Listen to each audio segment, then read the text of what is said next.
terciarias, que hemos dicho que por comodidad no las vamos a manejar, ¿no? Las fuentes terciarias generalmente son artículos de opinión sobre un determinado tema.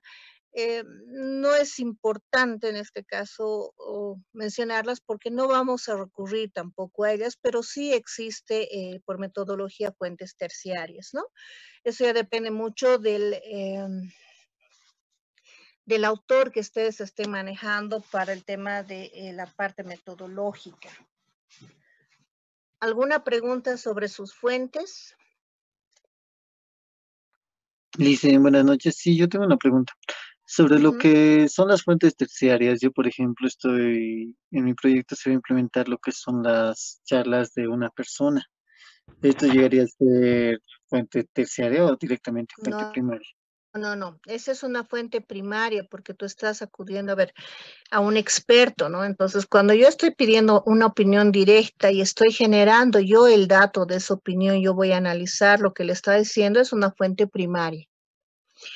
Es una fuente terciaria cuando yo estoy recurriendo a una opinión, pero en prensa, por decirles, ¿no? Generalmente las fuentes terciarias, por sus características, son documentales, ¿no? No existe una fuente terciaria, al menos yo no conozco, que sea una fuente viva, ¿ya? Generalmente las fuentes vivas son siempre primarias. Ahora, cuando trabajemos en fuentes, cuando ustedes vayan a hacer lo que son las fuentes de información de su trabajo, voy a compartirles una página de Word porque trabajo mejor ahí que con la pizarra, donde estoy, y ahora no quiere abrirme Word. Bien, está. Entonces, cuando yo trabajo una, ¿dónde está mi Word? Aquí está. Cuando yo trabajo una fuente, después de que he hecho la parte de mi marco teórico, ya sé más o menos la metodología que voy a emplear, me tengo que hacer este tipo de preguntas, ¿no? Si mi fuente primaria es una fuente viva, ¿no? En este caso, por ejemplo, pongo expertos. ¿Quiénes? Tengo que definir las características de un experto.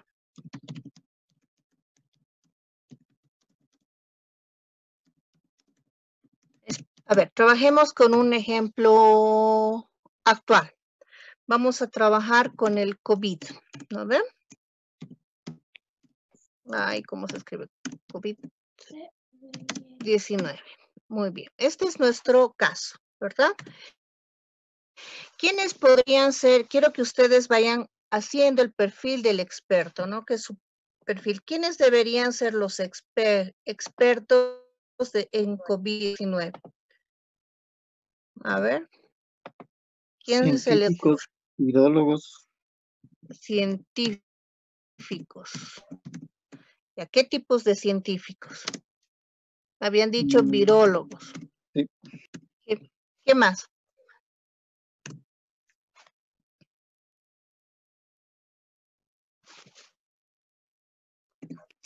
Ministerio de Salud.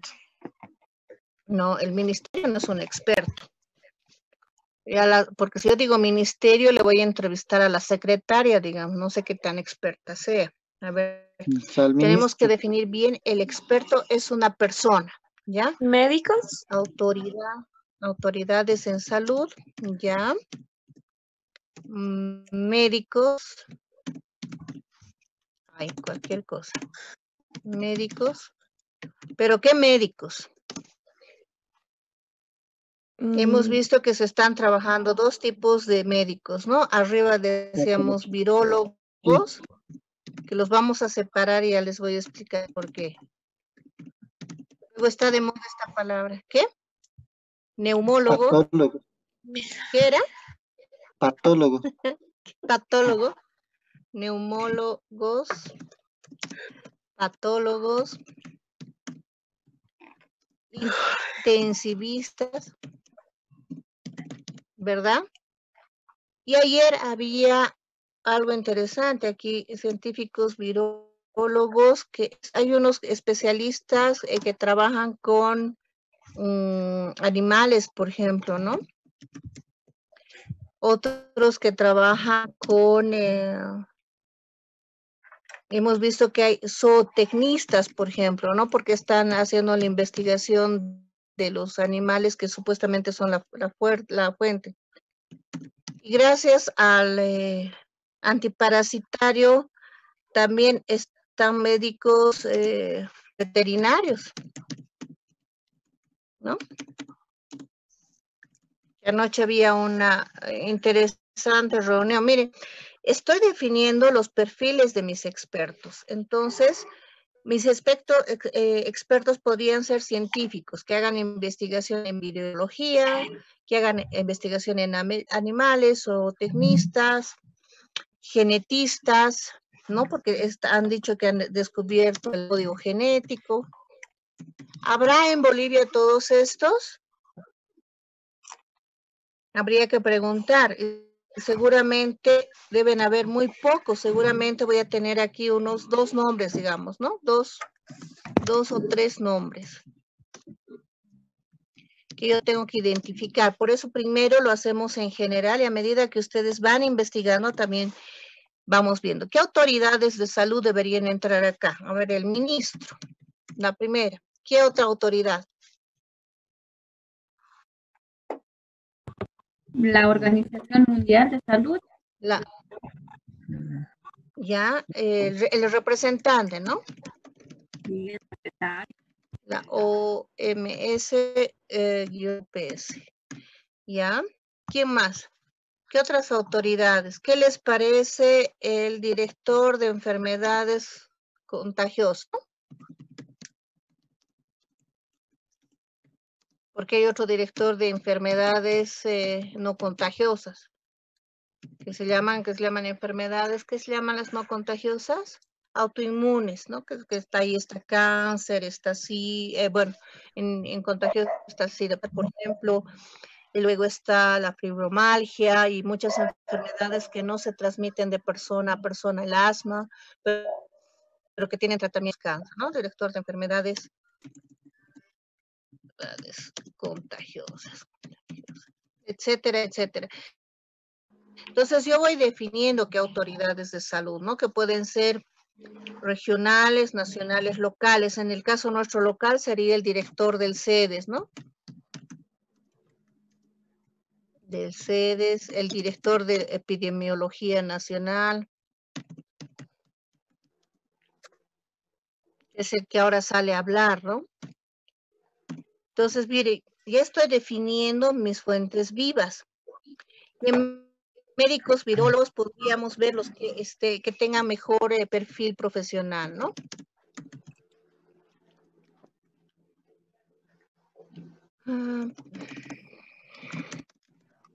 Esto cómo lo podemos conseguir a través de los hospitales y más o menos conocer su currículum, ver quienes tienen publicaciones, por ejemplo, es una buena fuente de información, quienes han publicado en revistas médicas, etcétera, ¿no? Entonces, esas personas que yo ya estoy identificando, esas mis fuentes vivas, son a las que yo cuando ya haga mi trabajo tengo que ir a buscar. Por lo tanto, cuando yo en el perfil pongo fuente viva, tengo que decir quiénes. Si son expertos, quiénes. Ahora, si mi fuente viva es, ¿a quién más le preguntaríamos? A ver, estos son expertos, ¿no? Esta es mi primera categoría. He definido mis expertos. ¿A quiénes más deberíamos consultar? ¿Qué nos interesaría saber, chicos? A ver. A los pacientes. Ya. Bueno, pero los pacientes, ¿cuáles te van a poder hablar? Los que están en... Contagiados. Paciente, pero no todos los contagiados, porque uno que esté en terapia intensiva no te va a contestar. Pacientes en que cuarentena. por la enfermedad. En aislamiento. aislamiento o recuperados, ¿no? Aquí podría ser dependiendo de la cantidad y dependiendo si miren, cuando hablo de expertos, es muy difícil que esto aplique a una encuesta, ¿no? Generalmente hacemos consulta expertos cuando utilizamos un método cualitativo y vamos a hacer una entrevista, pero cuando entramos aquí a pacientes recuperados, aquí sí podemos aplicar ya sea entrevista, ¿de dónde voy? O encuesta, ¿verdad? Si son muchos, yo puedo directamente aplicar una encuesta para ver, por ejemplo, cuáles han sido los primeros síntomas que han tenido. Eso es lo que está haciendo la gente de salud, está aplicando encuestas con formularios y es lo primero que luego se aplica en esas llamadas, ¿no? Si ustedes ven los documentales y ahora también se va a aplicar en La Paz, y bueno, en todo Bolivia, uno llama, le hacen una encuesta en realidad, le dicen, a ver, ¿qué tiene? Dolor de garganta, ok, un síntoma. ¿Cuál es el otro síntoma que tiene? ¿No? Hemos visto que dolor de garganta puede ser a cualquier enfermedad, inclusive a nervios. Tiene fiebre, sí tengo fiebre, ¿de cuánto? De más de 39, 40 para arriba y es preocupante. No, tengo 37,5, ya no nos preocupamos, entonces anulamos.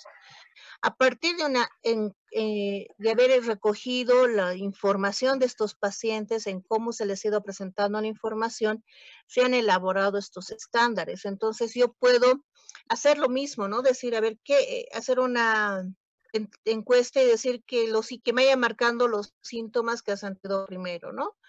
Que será tos, malestar corporal, pérdida del olfato, pérdida del gusto, yo no sé. Y voy haciendo ya una medición estadística y voy sacando obviamente la media, la desviación, el estándar, para saber cuáles serían los síntomas más comunes. En este caso, si se han dado cuenta, a partir de esta investigación, un médico que hace semiología de la medicina, que no es la semiología de nuestra, chicos, pero sí corresponde a lo que decía Humberto en el señor Sigma. Eso es tema de comunicación, perdón, chicos, me estoy saliendo. No, pero a partir de comprender todo esto y he hecho una semiología de la enfermedad. ¿Qué es la semiología de la enfermedad? Los síntomas básicos que pueden detectar y un elemento fundamental que ahora se está manejando gracias a esto es, por ejemplo, el tema de oler el vinagre, ¿no? Si tú no lo puedes oler, no lo sientes, ya puede ser un signo de que sí o sí estás con coronavirus, ¿no? Y eso es gracias a que se ha aplicado una encuesta. Pero al ser encuesta, ¿de qué estamos hablando? De una investigación cuantitativa. Y entonces yo digo, acá, cuando yo entro a una investigación cuantitativa, aquí vamos a ver cuando entro a una investigación cuantitativa, ya voy a tener que definir mi universo y la muestra, ¿no? Eso ya lo vamos a ver posteriormente, pero quiero que lo tengan en mente. Cuando es entrevista podemos usar a los más representativos, digamos, el primer paciente, el que vino de fuera, el primer paciente que se recuperó, el paciente que estuvo muy grave, para no tener entrevista 100, entonces voy seleccionando también qué tipo de paciente voy a entrevistar, ¿no? Para hacerlo más a profundidad, que sería interesante, digamos, para ver.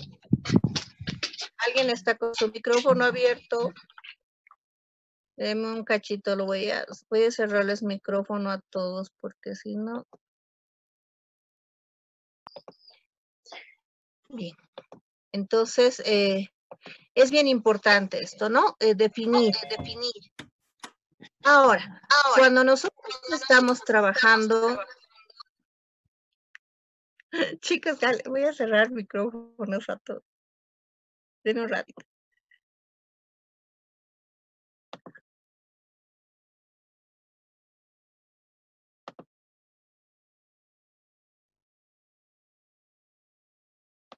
Ya están todos silenciados. Muy bien, me escuchan, pero, ¿verdad? Por el chat me contesta. ¿Tienen permiso de activar el micrófono para preguntar o para hacer alguna observación? No les he dado esa opción, así que para hablar activan su micrófono. Bien, les decía entonces que tenemos que ver qué elemento, qué tipo vamos a nosotros manejar acá, ¿no? Entonces, cuando sea cuantitativa, esto nos va a obligar a definir el universo y la muestra, es decir, a cuántos puede estar, ¿no? ¿Ven?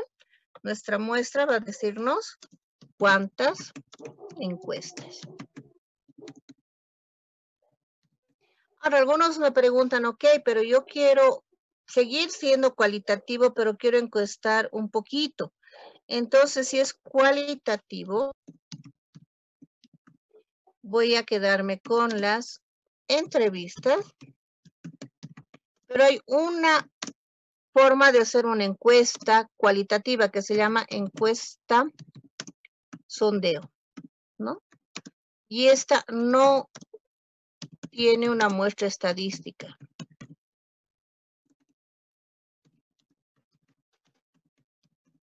Entonces, por ejemplo, yo puedo ir a un grupo más chiquito de personas, inclusive muchas veces se hace una encuesta sondeo para probar la encuesta que vamos a aplicar, ¿no? Eso es lo importante. ¿Alguna pregunta? Sí, Lick, ¿cómo pasamos de las fuentes a herramientas? Ya. Estamos terminando fuentes. Ahora, si se dan cuenta, ya estamos entrando a las herramientas, ¿no? Cuando decimos, ¿qué voy a aplicar a una fuente? Si hablo de una fuente, es un experto y estoy pensando en hacer una entrevista. Si mi fuente es un paciente o pacientes en aislamiento, si se dan cuenta, yo estoy pensando en encuestas, que ya son instrumentos, ¿verdad? Chicos, sus micrófonos apáguenlos cuando los prenden. Andy. Ya están durmiendo. Ah, se roncó Bien, les decía, ¿no? Cuando, por ejemplo, cuando tenemos aquí una fuente documental.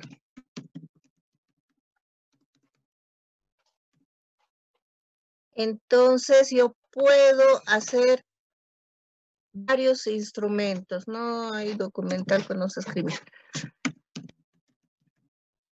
Voy a tener varios, que puede ser, por ejemplo, un análisis de contenido.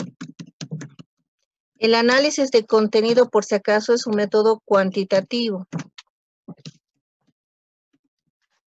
¿No? Es una forma de recoger datos cuantitativos porque voy a, por la misma metodología. Si se dan cuenta, al ir viendo nuestras fuentes, yo ya voy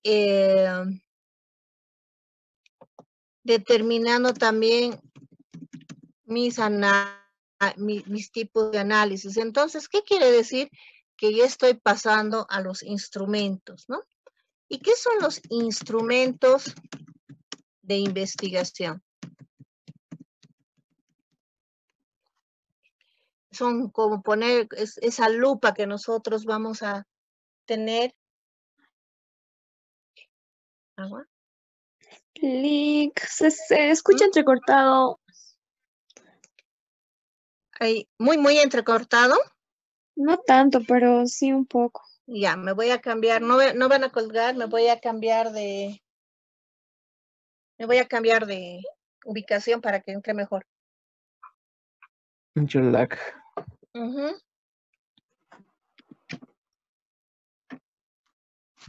voy a congelar un poquito.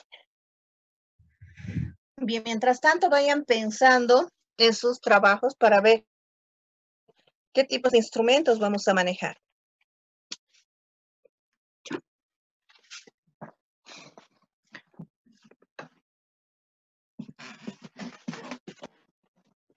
Deme un segundito.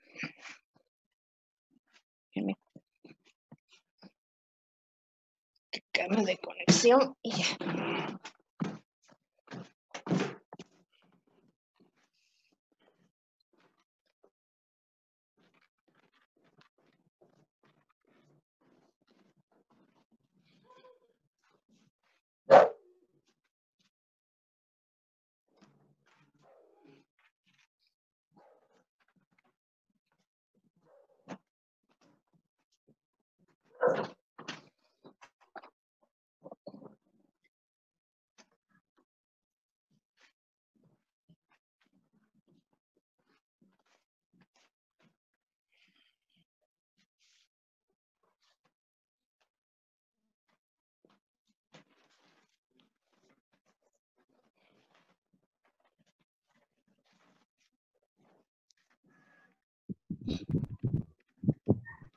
Ahora sí, chicos. Espero que se escuche mejor. ¿Dónde estoy?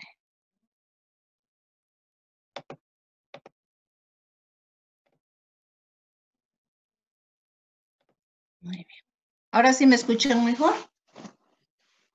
Sí, se le escuchaba, solo había un pequeño lag, pero no era mucho. Pero ahora está Ya, bien igual. ya, perfecto. Lo que pasa es que me he cambiado de ubicación. Seguimos entonces. Cuando hablo de instrumentos de investigación, estamos hablando de de aquellas técnicas, en realidad, que me van a permitir registrar la información, codificarla y analizarla, ¿no? Es importante entender como instrumento de investigación, por ejemplo, la encuesta. ¿Por qué? Porque ya es una fuente que está ahí que nos va a permitir a nosotros registrar las respuestas de nuestras fuentes vivas, ¿no? Entonces yo agarro y diseño una encuesta, que es en este caso un formulario donde yo tengo una serie de preguntas y voy a registrar las respuestas para luego codificarlas, es decir, voy a poner códigos y cada pregunta va a tener un valor y ese valor me va a determinar cuál es la mayor tendencia de respuesta, ¿no? Y existen diferentes escalas para emplear en una encuesta, es decir, que este instrumento además va a utilizar distintas escalas para poder responder o para poder manejar mi información. También tenemos otros registros que se utilizan, por ejemplo, en campo. Yo puedo usar el registro fotográfico, ¿no? Tomar fotografías, por ejemplo, para los de turismo, puedo tomar fotografías de los lugares, de los atractivos turísticos y además de llenar una ficha técnica, que también es otro instrumento, añado una fotografía del lugar. Y eso nos va a permitir a nosotros hacer realmente un relevamiento de toda la información que requerimos. Lo mismo en el análisis documental. Yo voy a tener libros, pero tengo que hacer un esquema de vaciado de esos datos, donde yo voy a poner lo más importante de los libros, donde yo me permita contrastar opiniones y generalmente ahí utilizamos, por ejemplo, matrices, ¿no? Las matrices son importantes porque nos permiten hacer comparaciones permanentes de la investigación. Veamos entonces un poquito lo que son las técnicas y los instrumentos, ¿no? Que van de la mano y muchos autores las utilizan como sinónimos. Sin embargo, la técnica es encuesta y el instrumento es el cuestionario, es lo físico. La técnica va a ser observación de campo y el instrumento de registro, por ejemplo, va a ser un registro magnetofónico o va a ser un diario de campo, que luego vamos a ver cada una de estos instrumentos, ¿no? Hay montones, pero vamos a ver los más importantes en realidad y les voy a mandar varias páginas muy interesantes de donde ustedes van a poder elegir los instrumentos y las técnicas que más se sitúen o más se adecúen a su trabajo, porque cada trabajo es totalmente diferente. Entonces vamos a ver un poquito lo que son las técnicas y los instrumentos. En esta oportunidad estaremos hablando sobre el tema de técnicas e instrumentos de recolección de datos, el cual estará a cargo de la licenciada María Vicente. Antes de iniciar, es importante resaltar la importancia de esta temática. ¿Escuchan? Debido a que esta herramienta... Creo que no se está escuchando mucho el audio. Se escucha, Lick, Se escucha, pero Lick, bajito. Ya, pero escuchan, ¿no? Lo que quiero es que escuchen. De todas maneras, les voy a mandar este video, ¿no? Para registrar información o datos. Estos instrumentos van a variar según la técnica que se utilice. Dentro de las técnicas tenemos la observación, Esta consiste en observar a la gente in situ, es decir, en su contexto real. Ya. Acá, por ejemplo, que no sé si lo han escuchado bien, nos dice el video que es la técnica de observación consiste, si voy a observar personas, por ejemplo, ¿no? O una comunidad, etcétera, es observarlas in situ. ¿Qué quiere decir in situ? En el lugar mismo donde se producen estos fenómenos, ¿no? Entonces yo voy a ir y voy a empezar a mirar, en otras palabras, ¿no? Por eso le han puesto ahí su lupita. Pero tiene que ser en el lugar, no puedo mirar por televisión, difícilmente. Donde desarrollan normalmente sus actividades para captar aquellos aspectos que son significativos del fenómeno o hecho a investigar. Esta abarca también todo ambiente físico, social y cultural donde se desarrolla su vida. Esta definición fue aportada por Ander. Por otra parte, tenemos la entrevista.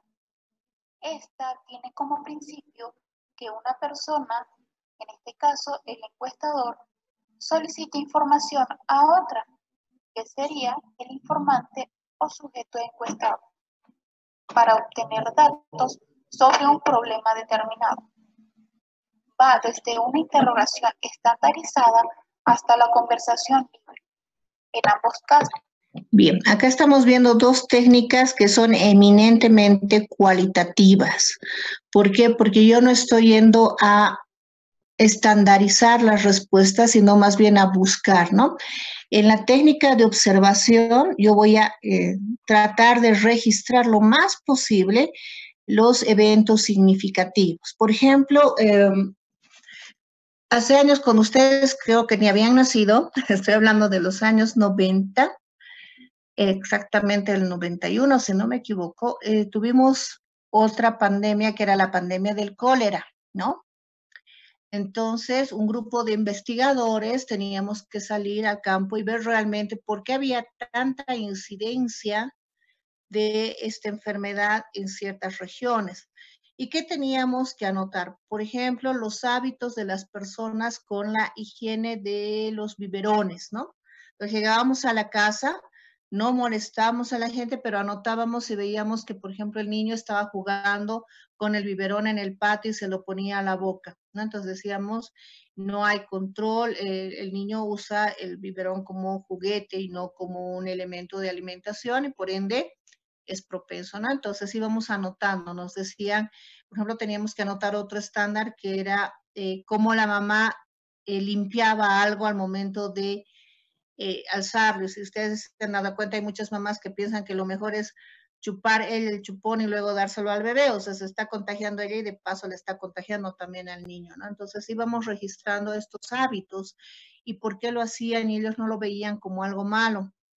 Y ese registro se hacía en un cuaderno que se llama Diario de Campo, ¿no? Donde nosotros veíamos lo más significativo. Veíamos el ambiente y teníamos que ver si había, por ejemplo, una pila con agua potable o si la gente utilizaba una pila comunal o utilizaba agua del río o de alguna vertiente, ¿no? Y cómo se procesaba esta agua. ¿Por qué? Porque estábamos observando. Entonces, como estábamos viendo fuentes de contagio, los eventos importantes eran observar estos elementos en el campo para luego tratar de cambiar esa actitud a través de todo lo que fue la educación. En ese entonces también se usó la teleeducación, ¿no? Y ese era otro objetivo importante, por ejemplo, registrar.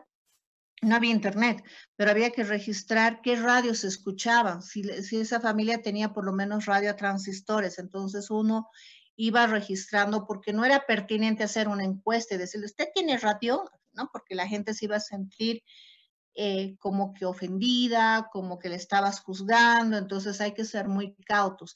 Cuando tenemos temas muy sensibles, muchas veces es importante utilizar esto, ¿no? La observación de campo. Y también hacíamos algunas entrevistas, en este caso no a expertos, pero sí, por ejemplo, a la persona responsable de salud. En esa época había responsables de salud en las comunidades, ¿no? Que luego nos ayudaron muchísimo. Luego veíamos si tal vez había una enfermera o había una partera en la comunidad y les entrevistábamos para ver cómo ellas trabajaban, cómo educaban a las personas. Entonces ahí nosotros en lugar de hacíamos una entrevista que se llama entrevista abierta, ¿no? Teníamos 4 o 5 preguntas y sobre esas 4 o 5 preguntas tenías que ir generando más información. Esto significa también que hay que entrenar al entrevistador, ¿no? No es solamente andar. El entrevistador tiene que conocer muy bien el tema, tiene que conocer los puntos sensibles, tiene que conocer los datos más importantes que se tienen que obtener, no para manipular, sino para generar la fluidez en la información y poder trabajar con 4 preguntas guías y luego ir construyendo una entrevista que sea mucho más amigable, ¿no? Que una entrevista cerrada. Porque en algunos casos, cuando hasta hay que tener empatía, porque si le caíste mal al entrevistado ni te va a contestar. ¿Alguno de ustedes ha hecho alguna entrevista alguna vez?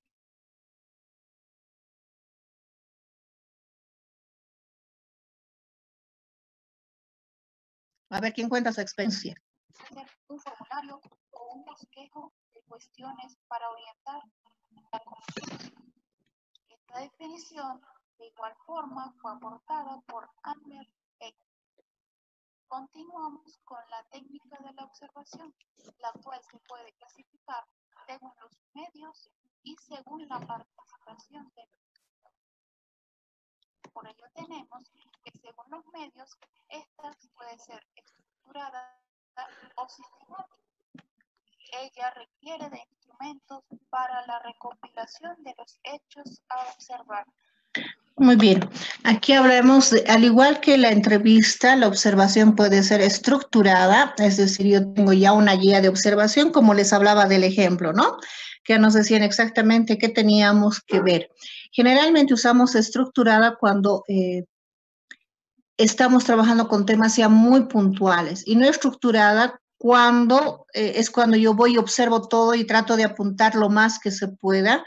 Esta es mucho más rica para lo cualitativo porque realmente nos permite introducirnos en el contexto, ¿no? Al igual que en la entrevista. Sigamos. También tenemos la no estructurada. Esta observación es libre, ordinaria y simple. Consiste en reconocer y anotar los hechos sin la ayuda de medios técnicos especiales, es decir, esta se constituye como un punto de partida.